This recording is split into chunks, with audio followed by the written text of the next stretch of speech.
DC সাহেব আসলে সে বিষয়টা যেভাবে অবহেলা করে যাচ্ছে, এই বিষয়ে আপনার কি পদক্ষেপ থাকবে শিবচরের উন্নয়নের জন্য? দেখেন, আমরা মানুষকে প্রতিশ্রুতি দিয়েছি যে আমরা সবসময় ন্যায়ের পক্ষে কাজ করব। এই ন্যায়ের পক্ষে কাজ করতে গিয়ে আমরা আমাদের বাপ মাদেরকে ছাড় দিই নেই। আমাদের বাবাদের বিরুদ্ধে মাঝে মাঝে কথা বলা লাগলে আমরা বলার জন্য প্রস্তুত রাখছিলাম নিজেকে।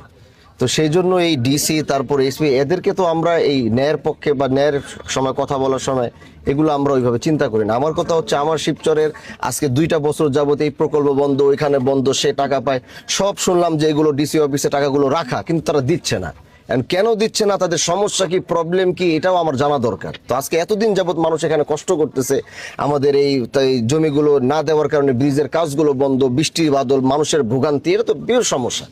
তো এইটা তো আমাদের বলার আগে সরকার তাদেরকে বেতন দেয়। ডিসি এখানে আসছে, ডিসির নলেজে আছে না শিবচরে কোথায় কি, তো এটা কি ওনার মাথায় নাই? এটা কি আমার এমপিও তার পিছে পিছে কি আমার কি ঘুরতে হবে নাকি? এটা তার নলেজে থাকা দরকার যে শিবচরে এই প্রকল্পটা বন্ধ টাকার কারণে, জমিখনের কারণে, বা 4 ধারা হয়েছে না কয় ধারা হয়েছে, এটা সে জানে। কারে ডাইকে শিবচরে বলবে, যে অফিসারদেরকে বলবে তোমার ওই টিম নিয়ে আসো, আমরা টাকার ব্যবস্থা করে আসুন।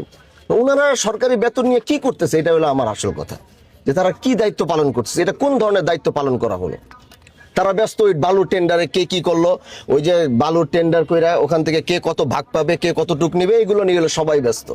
পুরো এই প্রশাসন এইভাবে ব্যস্ত, কে কোনটা থেকে কিভাবে কি করবে। এভাবে তো একটা দেশ চলে না, এভাবে একটা দেশ চালানো যায় না।